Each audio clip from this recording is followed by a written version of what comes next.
Hello and welcome to the Real Women, Real Business podcast. And I'm your host, Shauna Lynn Simon. Today, we're going to be diving into the fascinating world of branding. This is something that has always truly intrigued me, even before I really understood what it was. So whether you're a solopreneur or a part of a bigger company, maybe you've got a whole team of staff, maybe it's just you, it's really important to understand and build a strong brand for your business. This is one of the most crucial aspects to being successful. And a lot of times we get a little bit confused as to what a brand even is. So let's start with that. Let's talk about what a brand is. When we think of a brand, what often comes to mind are logos and catchy slogans like "just do it," and maybe even like a little bit of a jingle of some sort. But a brand is really so much more than that. It's the perception that people have of your business. It's that feeling that they get when they interact with you. And it encompasses a number of things. So yes, your visual identity. This is the logos that you have, your color scheme, your overall aesthetics, even like how this translates into, for example, your social profiles, if it's all, kind of one tone, or if it's bright and vibrant colors. A lot of times your brand is identified by those colors and the overall aesthetics of your brand. There's also a voice and tone of the brand, though, too. We know that, certain brands have sort of these clever phrases, or email communications to you might be a little bit whimsical, or it might be something that's a bit more professional and buttoned up. And, so the way that you communicate with your audience, that voice and tone, that's a part of your brand as well. And then there's your values and your mission. So what your company stands for and what it aims to achieve. And then, of course, the overall customer or client experience, how they're interacting with your brand at every touch point. So not just when they're actually buying from you. A customer or a client is someone who they may not actually be a customer or a client yet. They may be simply a prospect, but that is a part of their customer experience when you are enticing them to purchase from you. So now building a brand takes all of this to get to these final points, to get to your values and your mission and the tone and voice and visual identity and all of these things. You've got to identify what that's going to look like. So start by defining what your purpose and your values are. Now, if you are a solopreneur, your company values should align with your own personal values. If they're out of alignment, it's going to be difficult for you to build authenticity into that brand. When you are a larger company, yes, a lot of those values and that purpose will come from leadership and upper management, but you're working to build a culture as a whole. So what do you want people to think of when they think of that brand? And then you make sure that trickles down to every single member of the organization. We'll talk about that in a moment as well. So let's start by building that solid foundation. So let's define what your purpose and your values are. Who are you as a person? Who are you as a company? And what do you stand for? So if there are certain things that you stand for in your personal life, again, it's pretty likely that that should translate into how you operate your business as well. So let's say you're quite focused on the environment and sustainability in your personal life. Why not put that into your business as well? In the forefront. It doesn't necessarily have to be something that's just sort of well, behind the scenes, we can do a little extra recycling and be a little environmentally conscious, great, but you can put that into a part of the brand and the messaging that you're communicating. Not to say that you have to, just again, throwing out some ideas here. And then who is your target audience? Because that dictates who your brand is as well. If your target audience is, really values that professionalism and doesn't like things overly kitschy or, off color, so to speak, then you want to make sure that you are really catering to that. So who is your target audience? Your brand identity should align with your target audience. And so now once you have clarity on all of these things, you can craft that visual identity, and that's your logo, your color scheme, your design aesthetics. And you can develop that voice and tone that will resonate with your audience. And you want to ensure that this is consistent across all platforms. one of the things that I highly recommend is creating what I call brand guidelines. So it can be something simple to start off. For every one of my companies, we have our logo and our color palette all in one file. So if someone if we're looking to get anything branded for the company, for example, anyone on my team knows exactly what our fonts are, they know what our colors are, and they know what the logo guidelines are. But we have a full document. We actually did it up in PowerPoint. You can do it up in Canva. But it shows how to use the logo, how not to use the logo. It talks about words to say to that as a part of our messaging, words you don't want used. So for example, in brand messaging for my one division, we don't like using abbreviated words like you'll or would've, could've. We prefer those to be enunciated in complete words. On our social media, on our website, you're not going to find those those abbreviated apostrophe type words. So that's just all a part of our brand guidelines, and that's in our brand guidelines document. And this is available for anyone in our organization to access at any time. So creating these brand guidelines, you don't have to spend a ton of time on it. It's probably something you can bang out pretty quickly and easily and continue to build on as things come up. But this makes it really, really easy to be able to outsource some of your marketing needs down the road if necessary, but it also helps to communicate that brand within your division or within your company. When you launched your business, you needed a business name and you needed a logo. So you created both of those. Now, I work with a lot of accidental CEOs. I have talked about this numerous times on this podcast, but just in case you've missed all the previous episodes, I want to just recap really quickly for you what an accidental CEO is. This is someone who has followed a passion. You have seen a need in the world and you set out to solve a problem, to fill in a gap. And you knew that you were going to be opening a business. You knew you were going to be operating a business, but you didn't necessarily think about all the ins and outs to actually running that company on a day-to-day basis. You wanted to do the passion part of it. So whether that was being an interior designer, whether you were selling a product, whether you're a home stager, whether you're a real estate agent, whatever it is that you are doing out in the world, you set out to follow a passion, to follow a dream, to help others. And you didn't necessarily think about all the ins and outs to the day-to-day. You just want to be working in your passion. But as the CEO, it is your responsibility to take responsibility for, your branding, your marketing. All of that is up to you. You can hire a marketing company, but at the end of the day, you are responsible for your brand. So it's likely that when you came up with your company name and your logo, you weren't really certain as to what your brand stood for, who you really were, what your true identity is. And if you've been in business for at least a couple of years, sometimes less than that, a year or so in business, you start to really get a good feel as to what it is that you represent. So now I want you to take a look at your logo, at your company name, at your tagline, at your colors, all those things, and ask yourself if you feel that they properly represent your company. And here's what I will tell you. It is not inexpensive to rebrand. I am not going to pretend that it is. But the later you wait to do the rebranding, the more expensive it gets. So if you feel that this does not properly represent you, while I know you're probably thinking, oh, but that sounds like a lot of work, it sounds like a lot of money, the sooner you do it, the sooner you can start really attracting the clients who will pay you what you're worth, who will want to work with you, who will, align well with you and your brand and everything that you represent. So you will make that money back and then some, I can assure you. So I want you to take a close look and decide whether or not your logo, your brand, all of that is representing who you really feel that you are. In terms of what does it cost to rebrand, aside from the investment into designing the logo, and the time, of course, that all that takes, it also means replacing anywhere that you currently have your logo. So on a website, that's a fairly easy thing to do, but it does take time. So if you're not website savvy yourself, then it might be something you're hiring someone else for. So there's the expense of that.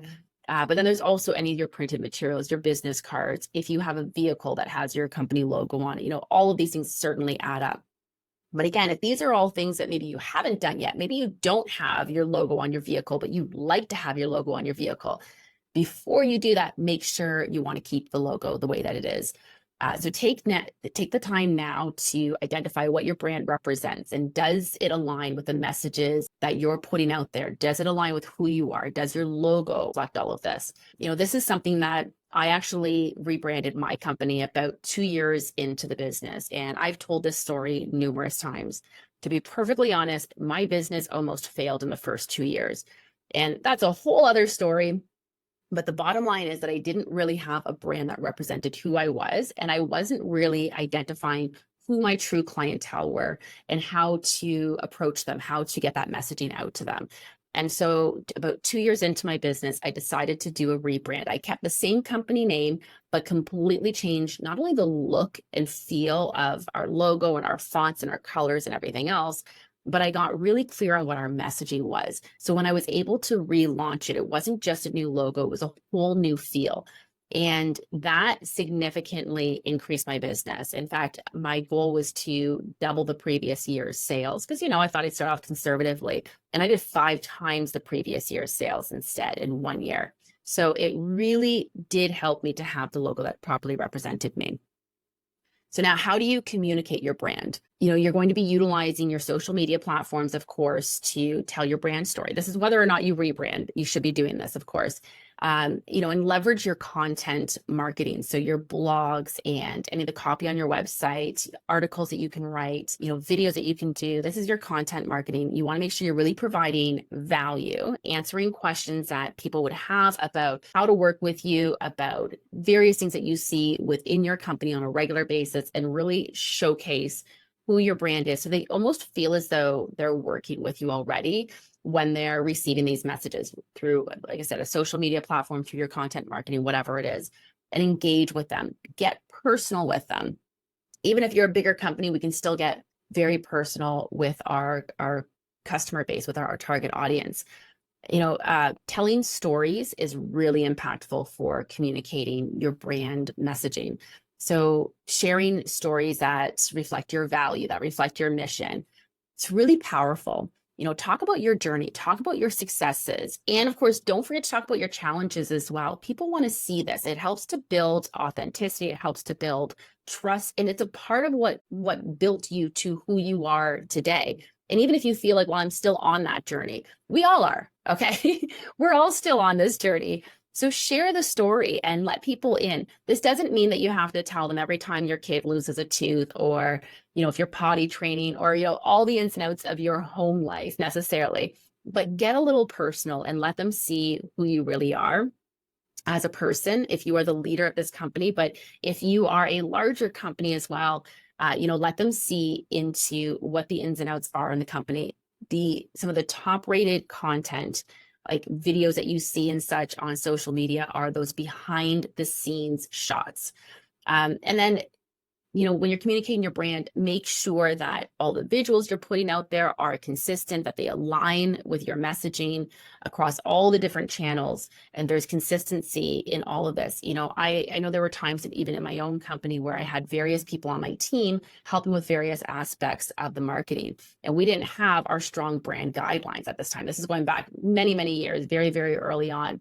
People would volunteer to help with different aspects of things, and I thought, well, this is great. If they've got some skills, we should definitely capitalize on this. And yes, absolutely, that's a great idea to use the strengths of those you already have on your team. But if you haven't clearly identified how your messaging should be communicated, you end up with inconsistent marketing and therefore an undefined and inconsistent brand as well. So you want to ensure that your whole team is on board. So this might mean hosting some brand training sessions. Especially if you have larger teams, make sure they have access to those guidelines and any resources that they need to be successful using your brand. And then make sure that you are fostering that brand culture. So whatever you're saying your values and your mission are, you want to make sure you're actually living that you're actually, acting on that. So recognize and reward those employees that are really exemplifying that brand and, embodying your brand values in their daily activities, and encourage this. And of course, lead by example as well. And then ensure that you've got that internal communication. You've got like a feedback loop so that if anyone is ever getting a little off brand, we can really pull them back on and ensure that we are on top of that on a regular basis, because it is our responsibility to ensure that we are definitely communicating that brand. But then also ensure that you are living your brand every single day. And this is something that, for myself, people often ask me, is pink your favorite color? And let me be honest with you, my favorite color is actually yellow. I love yellow. It makes me very happy. Yellow tulips, yellow sunshine, yellow's like the color of spring. And I absolutely love the color yellow. However, I have definitely made my brand in pink, partly because I started dyeing my hair pink back in 2008, I believe it was, that I started dyeing my hair pink. And this is something that just sort of become a part of who I am. And I've really incorporated that into my brand. So if you ever see me out somewhere, you will see I am always wearing some sort of pink. I drive a Mini Cooper convertible that has pink stripes on it and pink checkered mirrors. And I'm not going to lie, it's pretty darn cute. And it definitely, it reflects me. I've won contests for looking the most like my vehicle. But the point is that I do live and breathe my brand, not just in terms of the colors, of course, that are part of my brand. I'm known for my vibrant colors, not just pink, but just being vibrant colors. It's not just about that. But yeah, that certainly makes me memorable. That certainly makes me recognizable. But aside from that, I ensure that I embody the values that I teach. I ensure that I'm practicing what I am preaching. So, for example, as a business coach, I am constantly talking about building that empire, building that success that you deserve, but doing it in a sustainable way without stress, without overwhelm, without burning out. So that means that I need to make sure that I am practicing all of that behind the scenes as well, and showing you not only when I am successful at these things, but also when I'm failing at them, because we're not going to be perfect every single day. So I want to ensure that I am being my most authentic self.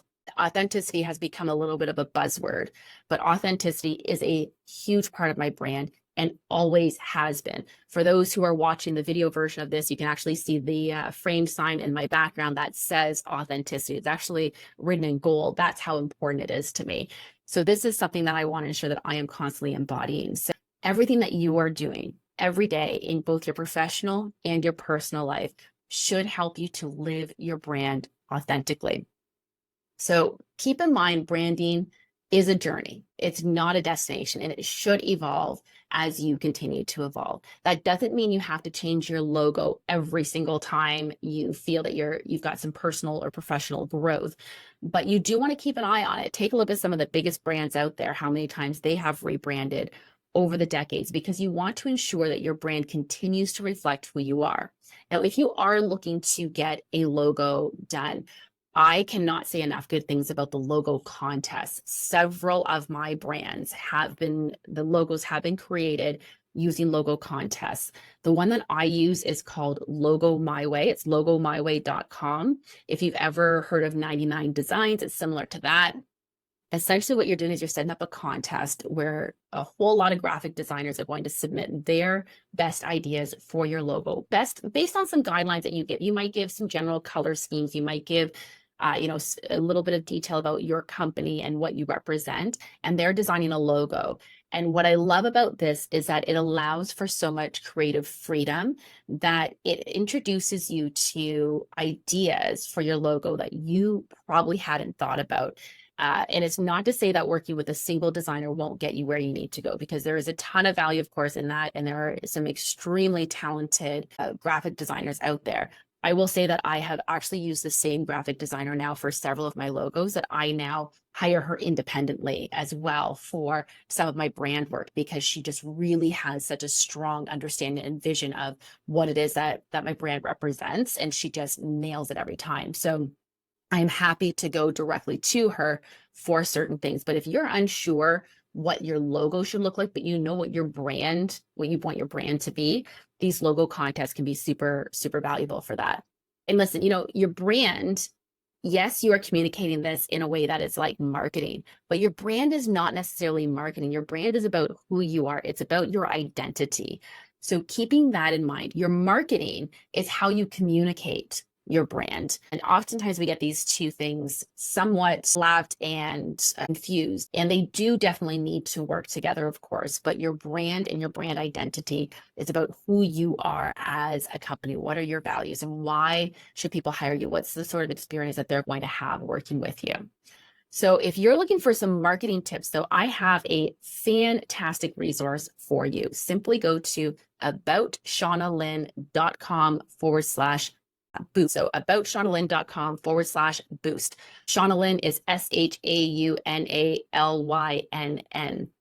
So aboutshaunalynn.com/boost. And what it is it is 5-minute marketing wins. It's 30 days of 5-minute marketing tasks. So before you say you're too busy for this, I can promise you that you will get so much value out of this. And in 30 days, you will be able to increase your revenues, increase your clients, and grow your company in just 5 minutes a day. Who doesn't want that, right? So listen, if what I'm saying here resonates with you, then I hope you will continue to tune in next week as well. Allow me to continue to be a part of your journey.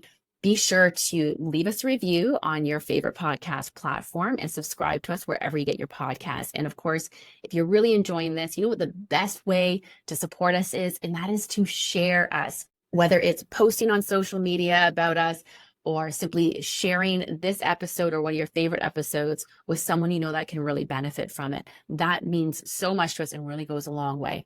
Thank you so much for tuning in. I'm your host, Shauna Lynn Simon. This is the Real Women, Real Business podcast. Until next time, everyone, keep thriving.